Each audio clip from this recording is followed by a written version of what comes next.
सुंदर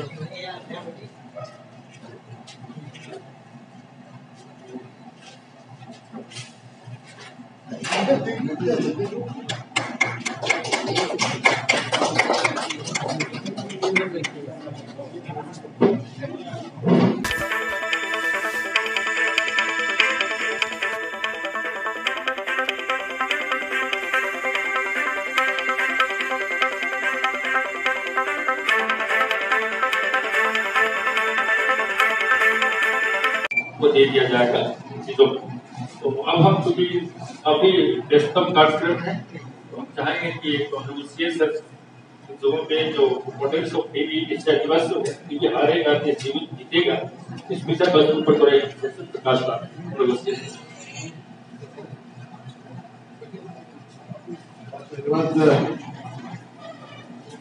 उपस्थित हमारे डेवलपमेंट पार्टनर्स हैं,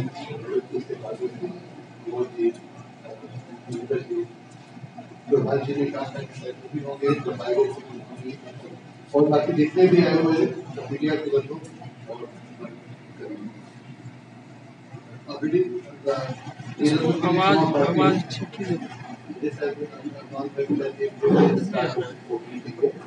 लेकिन ये बहुत आवश्यक है। इस मीटिंग में निश्चित रूप से आप लोगों को लगा कि इसमें आप लोगों को बहुत कुछ जानने की इच्छा होगी। आफ्टर ये प्रोग्राम ये प्रोग्राम क्यों किया गया है, इससे क्या होगा, इससे कम्युनिटी को क्या फायदा होगा, निश्चित रूप से सब लोगों को जानना चाहिए। ये ट्यूबरकुलोसिस हम लोग के सोशल डेवलपमेंट का बैरोमीटर मतलब पैमाना है, जिससे ये पता चलता है कि कौन सा देश कितना विकसित है।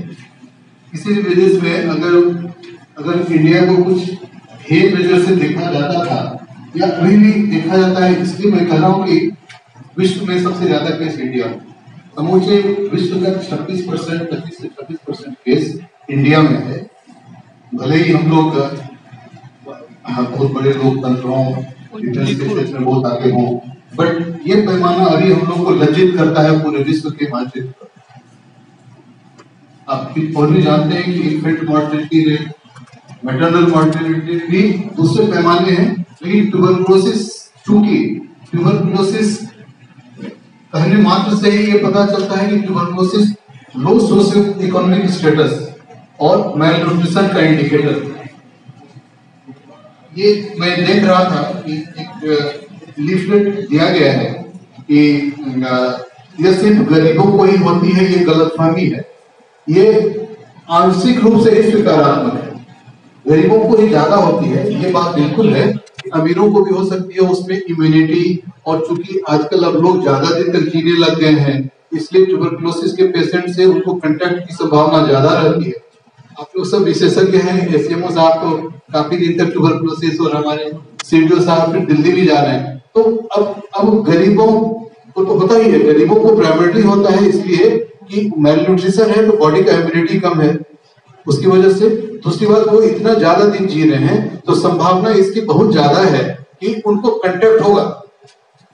आजकल टूरिज्म बढ़ गया, वेस्टर्न कंट्रीज के लोग इंडिया आ रहे हैं और इंडिया में साउथ में जा रहे हैं, या जहां भी जा रहे हैं गरीबी है, तो उससे वो लोग कंटैक्ट, तो जहां भी इम्यूनिटी कम होगा, इसीलिए ये अभी भी गरीबों और कुपोषित लोगों का ही प्राइमरी डिजीज है। इसलिए ये सोशल बैरोमीटर है। उसी शब्द को मैं, उसी वाक्य को मैं डायलेक्ट कर रहा।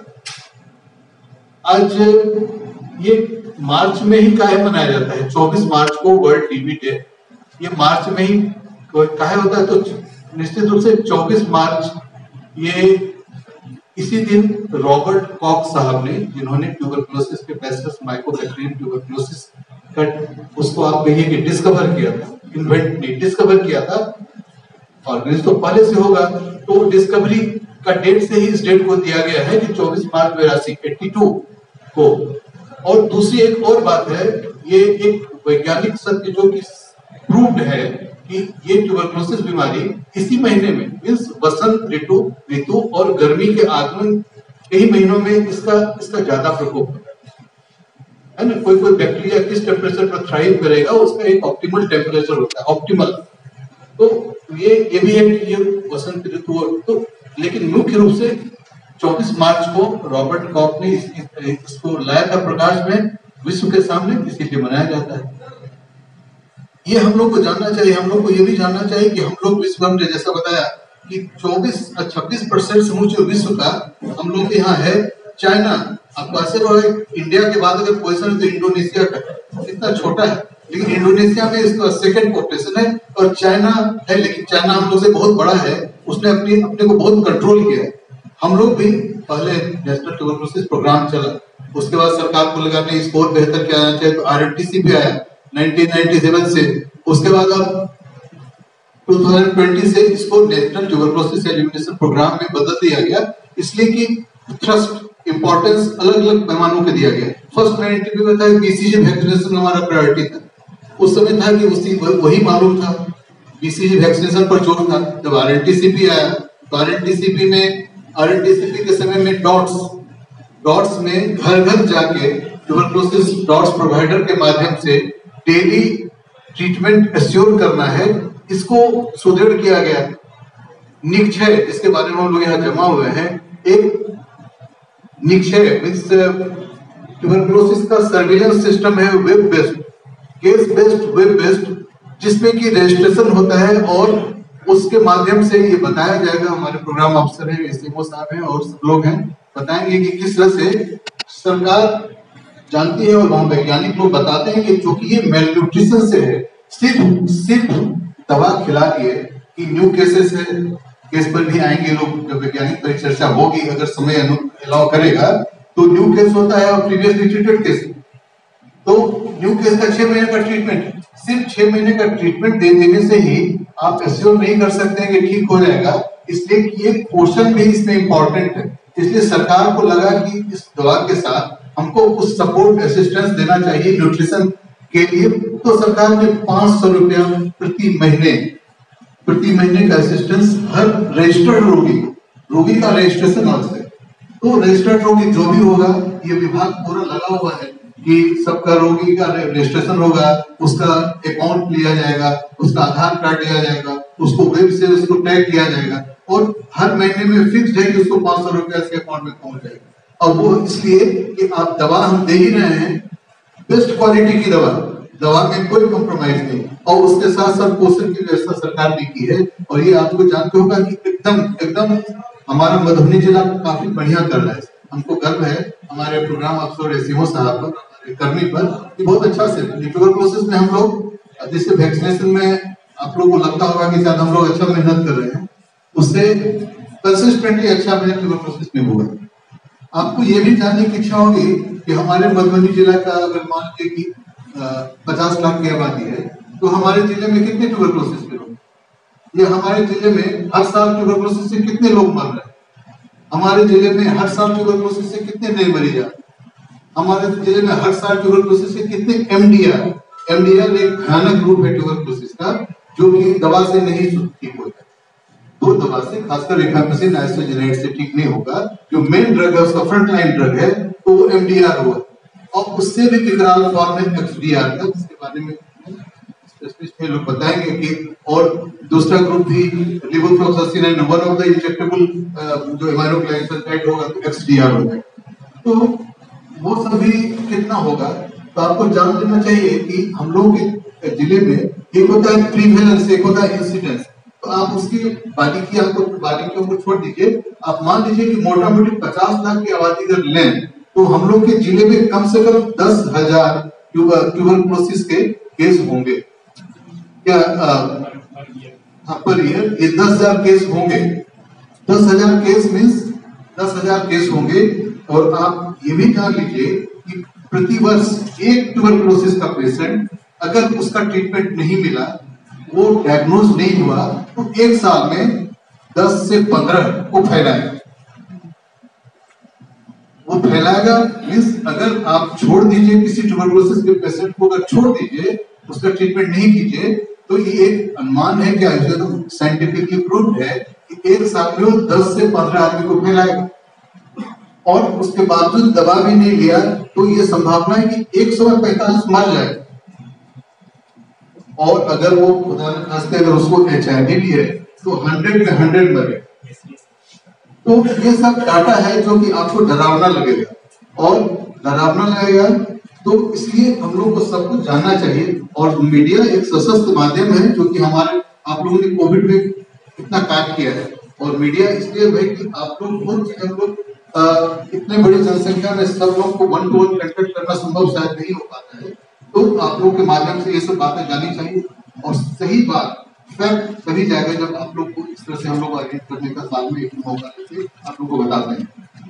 तो ये इस बैकग्राउंड के साथ तो ये जानना है कि ट्यूबरकुलोसिस में आप जान रहे हैं कि ट्यूबरकुलोसिस एक कम्युनिकेबल डिजीज है, और इसीलिए कम्युनिकेबल डिजीज ऑफिसर CDO साहब GM ठाकुर इसके इंचार्ज है।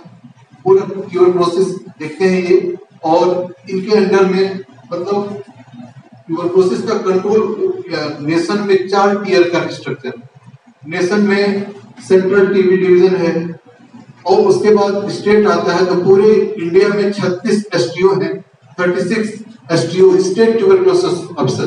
बिहार के ट्यूबरकुलोसिस ऑफिसर बालकृष्ण मिश्रा जी हैं, उनका कलवाही में शायद ससुराल है ननिहाल कुछ ऐसे, यहाँ से बहुत इंटरेस्ट रखते हैं। उसके बाद ये सेकंड टियर हुआ, स्टेट हुआ सेकंड टियर। थर्ड टियर में डॉक्टर GM ठाकुर हुए जो कि डिस्ट्रिक्ट CDO हुए। उसके फोर्थ टियर में आपका TU ट्यूबरकुलोसिस यूनिट और DMC जो डायरेक्ट माइक्रोस्कोपी सेंटर है, जहां पर से कि हम लोग TB का पहचान करते हैं, जहां पर से कि आइडेंटिफिकेशन होता है। तो हम बहुत ज्यादा सारा समय बटा हुआ है, शायद हम अपने समय को एनक्रोच कर रहे हैं। फिर बाद में एक और सेशन है जो होगा, आप लोग का स्पेसिफिक क्वेरी होगा, तो हम लोग कोशिश करेंगे कि आपको जवाब देने का। और अब हम अपनी बातों को यहीं पर विराम देते हैं, और उसके बाद हम अपने नेक्स्ट जो वक्ता है उनको मैं अपना माइक कर दूंगा। जो भी लोग हैं इस सबको खुदा से ये पता चल गया होगा कि दिल्ली का जो और सबसे बड़ी बात है कि पूरे नेशन का जो एक क्रेडिबिलिटी है उसके ऊपर एक बहुत बड़ा क्वेश्चन मार्क है। इसके अपने आप गंभीरता को समझा जा सकता है कि टीबी को इरेडिकेट करना मतलब कितना जरूरी है हम सबके लिए। अब हम CDO GM ठाकुर सर से अनुरोध करेंगे इस प्रोग्राम को देख रहे हैं, ऊपर में थोड़ा सा अपना दूसरे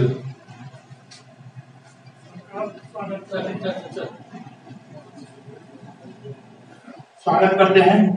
हमारा टॉपिक है निश्चय। टीबी में निश्चय का क्या रोल है, टीबी में निश्चय का क्या रोल है, यही मेरा टॉपिक है। 24 मार्च को वर्ल्ड टीबी डे मनाया जाता है। इसका कारण है 24 मार्च 1882 को रॉबर्ट कोच ने टीबी के जीवाणु बैक्टीरिया का रिसर्च किया था, पता लगाया था। उसी दिन से उसी के 24 मार्च पर 24 मार्च पर हम लोग ये वर्ल्ड टीबी डे दुनिया में मनाया जाता है। ये अभी जो हम लोगों का चल रहा है 24 फरवरी से 24 मार्च निश्चय दिवस है। राज्य स्तर से निर्देश के बाद हम लोग ये प्रोग्राम जिला में चला रहे हैं। निश्चय दिवस में हम लोगों का उद्देश्य है जनता को, आमजन को जागरूक करना, टीबी के इलाज के प्रति जागरूक करना। इसके लिए हम लोग 24 फरवरी से 24 मार्च निश्चय दिवस चला रहे हैं, जिसमें साप्ताहिक रूप से विभिन्न तरह के प्रोग्रामों का आयोजन किया गया है। 1 महीना के अंदर साप्ताहिक रूप से, जिसमें आज हम लोगों का प्रोग्राम था मीडिया के साथ कार्यशाला का आयोजन करना, जो हम लोग अभी कर रहे हैं। ये निश्चय दिवस का ही एक पार्ट है आज का दिन, निश्चय दिवस नहीं आता।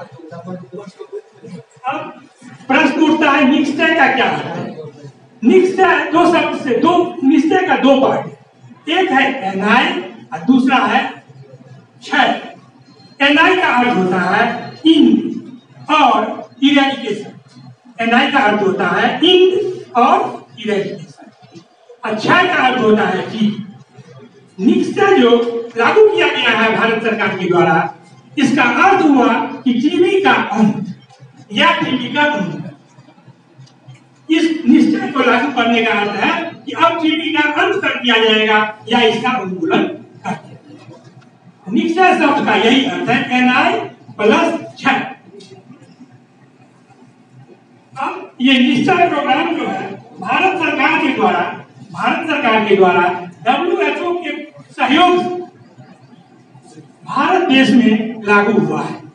एक वेब बनाया गया है, पूरा देश में कंप्यूटर सिस्टम में एक पोर्टल खोल करके एक जाल बना दिया गया है। देश के किसी कोने में अगर एक टीबी का पेशेंट होगा तो उसका रिकॉर्ड दिल्ली, बंबई, मद्रास सब जगह आ जाएगा। एक पेशेंट का रिकॉर्ड कंप्यूटर के थ्रू खंगाल लिया जाएगा उसका। निश्चय का यही इंपोर्टेंस है, जो वेब बनाया गया है कंप्यूटर सिस्टम में पूरे देश में बना दिया गया है। एनटीपी के तहत टीबी रोगी का इलाज में इसमें पब्लिक और प्राइवेट दोनों सेक्टर के रोगी का इलाज निश्चय के थ्रू किया जाता है। इलाज ही नहीं किया जाता है, इस पद्धति में पहले तो रजिस्ट्रेशन होता है, दूसरा विभिन्न तरह का जांच होता है। निश्चय पद्धति में पहले रजिस्ट्रेशन होता है, उसके बाद विभिन्न तरह का जांच होता है, रजिस्ट्रेशन होता है, विभिन्न तरह का जांच होता है, इलाज संबंधी अभिलेख तैयार किया जाता है और इलाज किया जाता है। रोगी का सुपरविजन, मरीज को एक जगह से दूसरी जगह स्थानांतरण आदि की आईटी व्यवस्था के थ्रू किया जाता है निश्चय। इसके बाद 2018 के अप्रैल में आया निश्चय योजना। निश्चय योजना आया, इसमें भारत सरकार के द्वारा रोगी को और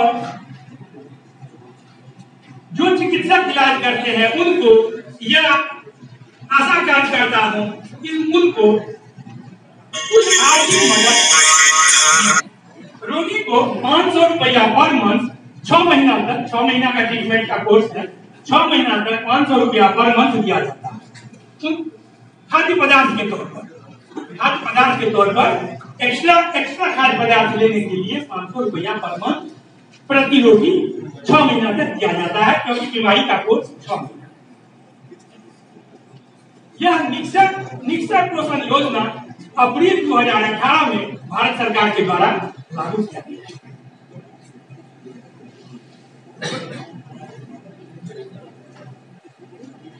24 मार्च वर्ल्ड टीबी डे का अर्थ क्या है? इसमें हम लोग क्या करते हैं? वर्ल्ड टीबी डे में हम लोग का उद्देश्य क्या है? वर्ल्ड टीबी डे जो हम लोग मनाते हैं उसका उद्देश्य क्या है? तो आम जन को स्वास्थ्य, सामाजिक एवं आर्थिक परिणाम टीबी के संबंध में बताया कि आपके स्वास्थ्य के लिए टीबी कितना घातक है, समाज के लिए कितना घातक है और इसका आर्थिक परिणाम आम लोगों के लिए कितना घातक है। वर्ल्ड टीबी डे में हम लोग आम जन को ये जागरूकता पैदा। निश्चय देश में, भारत देश में निश्चय 6 स्तर में लागू हुआ है। भारत देश में निश्चय 6 स्तर में लागू किया निश्चय, जिसका वेब पोर्टल तैयार किया गया। पहला तो है नेशनल स्तर में, राष्ट्रीय स्तर है, दूसरा स्टेट स्तर है, दूसरा अगर किसी के परिवार में अगर टीबी है, वो जितने भी उसके सदस्य हैं वो लोगों के लिए भी गवर्नमेंट की गाइडलाइन को 180 दिन तक गोली खानी है। तो ये नहीं कि जिसको टीबी है वही दवा खाएगा, उसके परिवार के जो जितने भी लोग हैं, क्योंकि जो आसपास के जो लोग हैं उनको टीबी फैलेगा। जो सरकार सीएस ने बोला कि एक प्रश्न में उतने लोगों को टीबी दे सकता है, तो टीबी जिसको है उसको तो दवा खानी ही खानी है पूरी की पूरी। साथ में ये जरूर कीजिएगा कि जिसके परिवार में टीबी है वो भी जाके प्रिवेंशन के तौर पे दवा आती है उसको 180 दिन तक खानी वो जरूर खाए ताकि उसको भविष्य में टीबी ना हो। अदरवाइज क्या होगा कि टीबी के जो केसेस है वो बढ़ते जाएंगे हमारे। तो अगर ये दो चीजें अगर आप बाकी सारी बातें कवर होगी तो रिपीट नहीं करूंगा, उनको आप ले सकते हैं, तो इसको जरूर प्लीज फोकस कीजिएगा।